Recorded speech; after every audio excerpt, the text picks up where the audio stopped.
Today on Investigate TV Plus, a mother uses her loss to become a lifeline for other families. Knowing that every time that panic button is pushed, Alyssa is saving lives. We examine how a small button on ID badges could help increase school security. However, they're investing in what I call the shiny object syndrome. Why some experts say technology alone won't solve the crisis. Plus, high stakes at high speeds. We get an in-depth look at how police officers train for pursuits. I'm Tisha Powell. And I'm Lee Zurich. Why federal authorities are now urging law enforcement agencies to think twice before engaging. If we want to save lives, someone has to make this happen. Then, in a world of endless variables, English changes every day, history changes every day, science changes every single day. One man found his constant after a life-altering accident. Numbers always stay the same. How he's proving life's most profound gifts can result from its toughest challenges. In-depth stories that inform and inspire. You're watching Investigate TV Plus. Every morning, parents send their kids to school and expect them to come home safe. Yet for a lot of families in this country, the threat of a school shooting is a very real fear. According to the nonprofit Everytown for Gun Safety, in 2024, there were more than 200 incidents of gunfire on U.S. school grounds, resulting in more than 50 deaths and many more injuries. It's why school security protocols in this country are constantly evolving, and districts are investing in new technology. That can include installing and monitoring hundreds of live streams from on-campus cameras, or using artificial intelligence to help detect weapons. But today we're going in depth on an approach that gives teachers a way to instantly alert authorities of a threat. Panic buttons. The goal: reduce response times in situations where every second counts. Reporter Heather Graff explains how the panic buttons have already been credited with saving lives during a school shooting in Georgia, and why some security experts say the problem needs more than a tech solution. It was September 4th, 2024. Gunfire erupted at Appalachia High School in Barrow County, Georgia. I saw one of my classmates on the ground bleeding so bad. Students shaken as parents feared the worst. Parked my car probably a mile away and literally ran to the school. And at the end of that deadly day, can you tell me if the shooter is still active? Is it still active? 4 killed, 9 injured, and a 14-year-old in custody after yet another school shooting in America. My heart hurts for these kids. Yet Barrow County Sheriff Judd Smith also said lives were saved here in part due to the school's new alert system that launched just a few days prior. All of our teachers are armed with a form of an ID called Centegix. And Centegix alarms us and alerts the law enforcement office after buttons are pressed on an ID, and it alerts us that there is an active situation at the school for whatever reason. The technology he's talking about is essentially a wearable panic button. This one made by a company called Centegix, and you can see it looks similar to an ID badge, but there's a button built into the back of the card. The idea is that a teacher would click the button 3 times in situations such as a medical emergency, in which case on-site school administrators would be notified. But clicking the button 8 times indicates a worst-case scenario like a mass shooting and triggers campus-wide alerts, plus real-time notifications to school resource officers and local law enforcement. Those alerts also include GPS data designed to pinpoint the exact location of a threat down to the hallway. And authorities say that's what happened at Appalachia High School, where SROs quickly confronted and detained the alleged shooter. This type of technology absolutely helps to mitigate risk and loss. Lori Alhadeff runs a nonprofit called Make Our Schools Safe. That advocacy work fueled by agony following the 2018 massacre at Marjorie Stoneman Douglas High School in Florida. Alyssa was shot 8 times, and she was in the direct line of fire, unfortunately. Lori's daughter, Alyssa Alhadeff, was one of 17 victims in that shooting, gunned down in her 9th grade English class. She was only 14 years old when she was murdered. She should be in college right now. It's why Lori, in the years since, has fought for better safeguards for students and teachers, including panic buttons or silent alarms. In fact, that's the goal of Alyssa's law, which requires or encourages panic buttons in schools. To date, Lori says 7 states have approved versions of the bill that bears her daughter's name. Time equals life. So knowing that they have their panic button, that they can push it and get a law enforcement there, I think is so extremely important. And even in the absence of a state mandate, some schools, like Appalachia High, have implemented panic buttons on their own. Do you think this approach is gaining traction in light of the shooting in Georgia? I think it absolutely did. Experts say that's almost to be expected after a high-profile school shooting because families and school leaders are desperate for solutions. A recent Gallup poll found 44% of U.S. adults with a child in kindergarten through 12th grade say they fear for their child's safety at school. They're investing in what I call the shiny object syndrome. Ken Trump, no relation to President Donald Trump, is a school security expert based out of Ohio. So we have a big job here. And Dewey Cornell is a professor of education at the University of Virginia who spent decades researching school safety. I understand that once a shooting has occurred, that seconds matter. In your opinion, do these panic buttons make schools safer? There's absolutely no evidence, research or otherwise, that a panic button is going to prevent an incident from happening. And that's where we need to make our focus. Let's try to reduce the likelihood of a shooting as well. And so we asked them both. How do schools strike that balance? Well, schools need more resources and emphasis on preventive measures. Cornell recommends every school has its own behavioral threat assessment team that works to identify students at risk of committing violence and then intervenes to get them help. That approach currently required in the 10 states you see here. Rather than hit the panic button, I'd rather identify a problem and have a counselor, a psychologist, others work with that young person long before they bring the gun to school. And Ken Trump maintains no technology is more valuable or effective than an alert campus community and a well-trained staff. Educators need to be communicating with parents, students, and staff. See something and say something, but also train people to do something once somebody reports.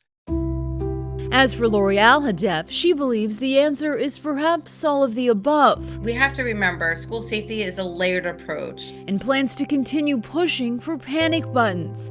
Because when a shooter showed up at her daughter's school, she feels more layers of protection were needed. I would love for every state for it to be mandatory and knowing that every time that panic button is pushed, Alyssa is saving lives.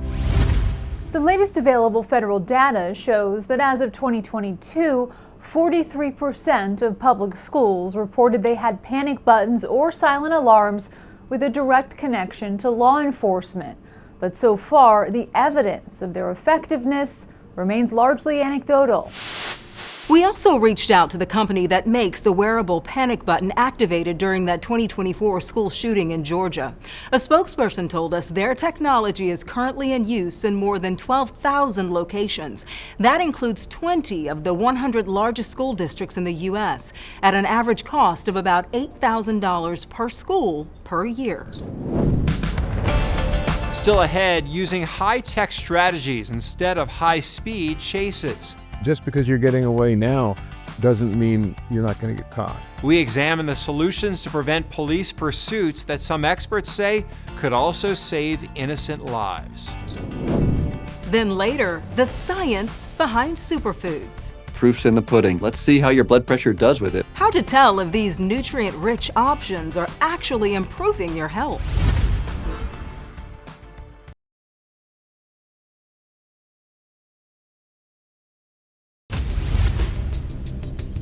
High-speed pursuits are a dangerous part of police work, but it's not just the officer at risk. Innocent people can be injured or killed. According to federal data from 2001 to 2021, pursuits that turned deadly increased by 41%. During that time, more than 8,000 people died, and about 36% of them were innocent bystanders. To reduce the risk pursuits pose to the public, the Department of Justice now recommends law enforcement agencies limit high-speed chases. But we've uncovered not all officers receive the same type of pursuit training. Investigative reporter Cynthia Beasley hit the track at the Criminal Justice Academy in Columbia, South Carolina, to find out why.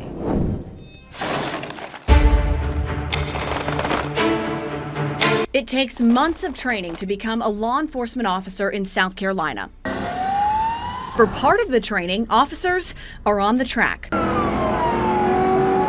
Here, they learn precision driving. We teach them you drive 80% of your capability, 80% of the vehicle's capability. Because if you push it all the way to 100 and something bad happens, you have no room for error. So that means you really have to know your own capabilities too then? Yes. And hopefully this week, that's what they're learning. We got to go through the driving course at the Criminal Justice Academy. They run this course a total of 7 times before they're tested. They learn everything from how to steer. It's a smoother action, smooth is fast. And how to carefully drive through sharp curves and busy streets. We're going to come up on our last simulated curve here and get into city lane changes. This is to simulate, smaller roads in the city with people parking on both sides trying to get in and out. Jackie Swindler is the director of the state's Criminal Justice Academy. While they'll use a lot of these skills in a pursuit, it's not pursuit-specific training, right? Correct, because that's individual agencies will teach their agencies, their officers, what their pursuit policy is. South Carolina law doesn't mandate agencies to do additional pursuit training. The law also doesn't specify what warrants an officer to initiate a pursuit. So pursuit policies vary agency to agency. Some agencies do training later and some probably don't. Swindler says it comes down to good training and good policies, which lead to better decisions and safer outcomes. I want us to be able to pursue for things that are serious and that we need to. But I want us to be smart about it and know that sometimes that's not the best decision if it's not something serious. A federal report is calling on law enforcement agencies to limit high-speed pursuits to protect innocent citizens. The report says officers should receive both classroom and scenario-based training. And it says only officers with that training should be allowed to engage in a pursuit. Do you think that it will take, in some cases, action at the State House in order to mandate a specific type of training for this? Yeah, I think unfortunately it will take legislation. Jeff Alpert, a professor at the University of South Carolina, has been researching police pursuits since the 80s. He was one of several people who worked on that report that suggests high-speed pursuits should only happen when a suspect has committed or could commit a violent crime. It's something that is very important for the state, that if we want to save lives, someone has to make this happen. The report cites research that shows more than 90% of pursuits are initiated because of traffic violations. So the departments, when they change their policies to violent crime only from this judgmental policy, you're reducing your pursuits by about 90%. And saving a lot of people at that point. Absolutely. Now, the flip side is you're letting people go. But as a lot of police officers and police chiefs have told and shown me, just because you're getting away now doesn't mean you're not going to get caught. And that goes back to doing good police work. Reducing high-speed police pursuits not only helps protect innocent people, but it can also save taxpayers money, as every year states pay millions of dollars in damages due to pursuits. The Department of Justice report points to new technology as a way to help shorten or avoid pursuits. One tool being used by police, a device that can shoot a GPS tracker onto a fleeing car. Some police in Illinois say they've used these darts on a weekly basis for about 3 years to help catch fleeing suspects. These pursuits are dangerous. It's equally as dangerous to let criminals have no consequences for their criminal actions. To learn more about the different tech, head to InvestigateTV.com and search high-speed stakes. Still ahead, from complex calculations to telling time around the world, He'd wake up and he goes, "Hey, Dad, it's 8:21 in the morning in Afghanistan." How one young man isn't just defying medical odds, but using his mysterious mathematical gift to celebrate unique abilities. Plus, beyond the buzzwords, we get insight into superfoods and the practical approach people can take to measure the impact on your health.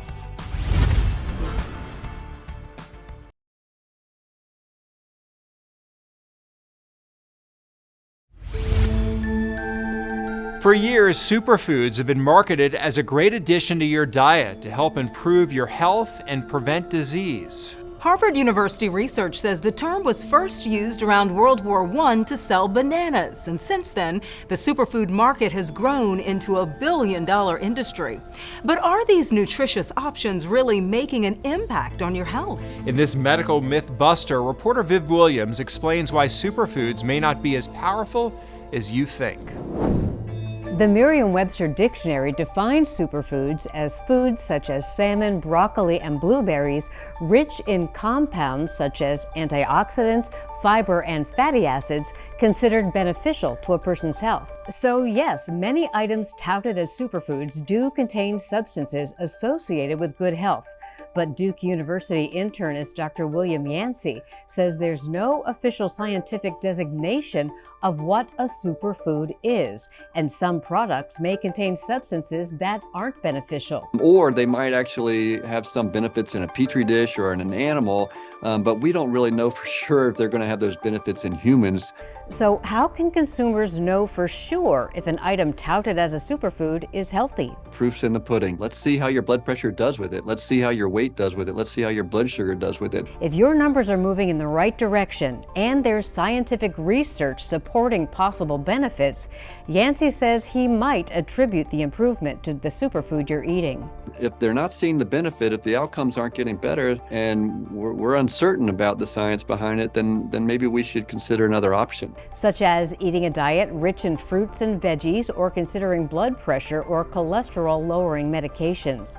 Yancey says even the superfoods with the most proven benefits can't guarantee you won't develop health issues. But he adds they can be part of an eating plan that promotes health, wellness, weight loss, and disease prevention. With this medical mythbuster, I'm Viv Williams. Well, I think even though they're not proven to be exactly healthy as you think they may be, it's better than potato chips. They're still healthy, Yeah. right? Yes, definitely. Nothing's perfect, I guess, right? I don't know. You can try to be good, though. Yeah, you can try to be good. Yeah. Up next, rewriting what's possible after waking up from a coma. Blake not only graduated high school, he graduated on time. How one man is using his extraordinary gift for numbers to inspire others.